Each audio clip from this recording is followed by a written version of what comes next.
What is up everyone, Pursuitofshutter here. Hope you all are doing good, you people are staying safe and you are watching this video with a big smile on your face. And today I am back with another tutorial where I will be showing how amazing the tone curve in your photo editing software is.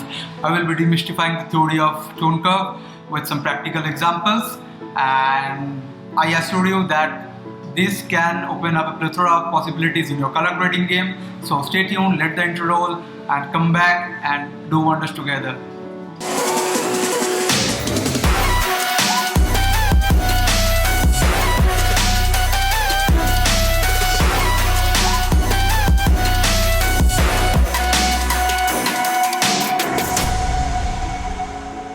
And I am definite about the fact that the word curve is going to freak you out or whatever. In the initial stage of learning photo editing and color grading workflow, we all have been through this stage where we are hesitant about using the curve. There's basically two kind of people. One, they see those 10th grade math stuff.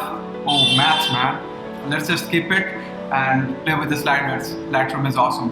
And there's the second one. Yeah, I used to love maths and I will play with the points of curves and let's see how it goes like, and you get some uncanny kind of stuff in the photo, blown out highlights, some faded shadows, and it looks like garbage. And then you just hit the reset tab, go down and play with the sliders again and never ever touch that curve thing again. So today I am going to demystify the whole theory of curves so that you feel confident enough and don't just keep yourself stuck to some point where you are not open for any kind of, I may say, experiment or something like that. So let's jump into Lightroom today and see how it works like.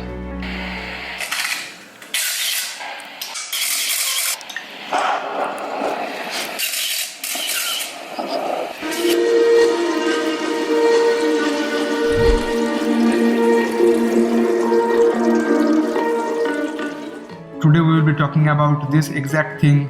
We can see in any kind of photo editing software. You may be using Photoshop, Adobe Camera Raw or even Lightroom Mobile.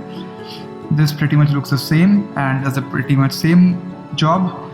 And what you do is you think this is some 10th grade math stuff and you just skip over to the next HSL tab, play around with the colors, and you overlook the possibility of creating magic with this powerful stuff. So let's start explaining how it works like.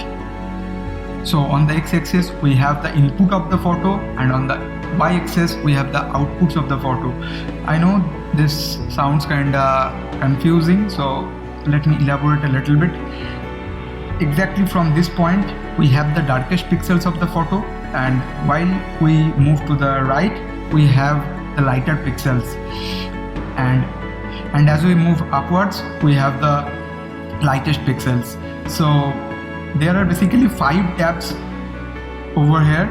Even if you use any older version of Lightroom or anything like that, you can find it somewhere here to get them. When it comes to the different segments of the curve, let me explain the first two. They basically affects the overall photo, whereas the last 3 affects individual color channels.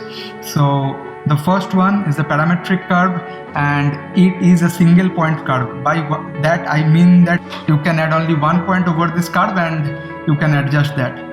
On the other hand, the point curve gives you the flexibility to add multiple points over the curve and adjust them as per your choice. So let's reset it and let's go on to the first one.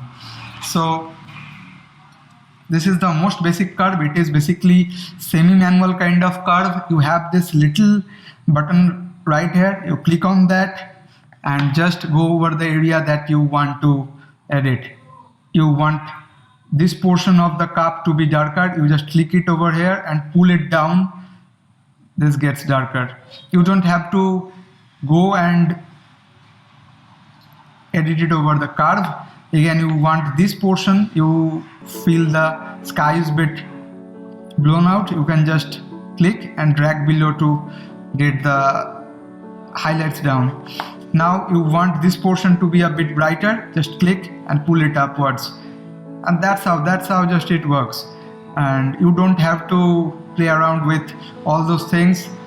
It is basically semi-manual, and there are less chances that the curve will go wrong and will create any kind of uncanny sort of things in the photo. So now let's move on to the point curve. So we have the same point over here that we can use to drag up and drag down to affect that selected pixels, and pixels with around same brightness of that pixel. So we can do pretty much the same with this, but here you can create some points. So this portion is basically the shadows, so if you pull them down it will affect the shadows. On the other hand, this portion is basically the highlight, so if you pull this up it will blow your highlights up. So that's how it works. And one more thing, the parametric curve and the point curve, they basically works independently. So if you make any changes to the parametric curve and then you go on to change anything into the point curve, the both of the changes will be happening to the photo. So in case you want to get rid of this curve and then go to the parametric curve for some advanced sort of editing, you have to hit the reset button first after editing the parametric curve, and then go to point curve to do your edits. So don't do it together, it will affect. So don't do it together, both of them will affect your photo together. So keep that in mind. So let's hit reset button, and now let's go on to the rest 3 tabs. So when we come to the individual color channels, the first thing we need to memorize is the color theory and the complementary color of each of these channels. Like for red, the complementary color is cyan, for green it's magenta, and for blues it's yellow. So for the red channel, for example, if we want to introduce some kind of red in the shadow or in the highlights, if we pull that up, it will induce red to those portion of the photo. But if we want to decrease or move red out from some part of the photo, from the midtones or from the highlights or the shadows, it will induce the complementary color to neutralize the red from that part of the photo. So for red, it's cyan. If we want to remove red from the shadows of the photo, we just need to pull it down and it will induce some kind of cyan in the shadows all over here. And if we pull up the highlights, we can see that it is inducing some sort of reddish orange in the highlight. Now similarly in the green channel, if we want to increase the greens in the shadows, we just need to pull up and it's inducing greens in the shadow.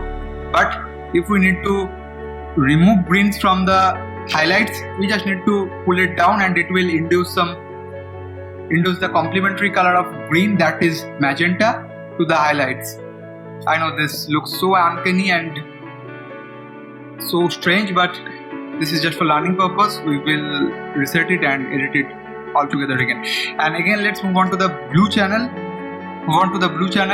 And now if we want to increase blues in the shadows, we just need to pull it up. It will induce blues into it, and if we pull it down, it will put on yellow to it. So that's how it works. So that's it for today. Hope the lesson on curve will kick your procrastinating ass to go and experiment with those colors, explore the plethora of possibilities the curve can bring to your photo editing workflow. And another important thing, the whole video where I was talking to the camera was color graded with curve only, and that's pretty much awesome. That's a whole new thing and that's a whole different workflow. I may talk about it some other day. If you want to, you can drop a comment down if you want that tutorial. So if this is helpful, you can just put a thumbs up, that will mean a lot. And if you are into filmmaking stuff, you are liking this tutorial, you can go and subscribe to my channel. And if you are new to this channel, And if you are new to this channel, you can check out my rest of the videos and check out my Instagram handle as well. Come back if you like my work and hit the subscribe button. That will mean a world to me. And so bye bye for today. I will be coming up with more tutorials in coming days. So stay tuned, and more importantly, stay safe, keep smiling. Bye bye.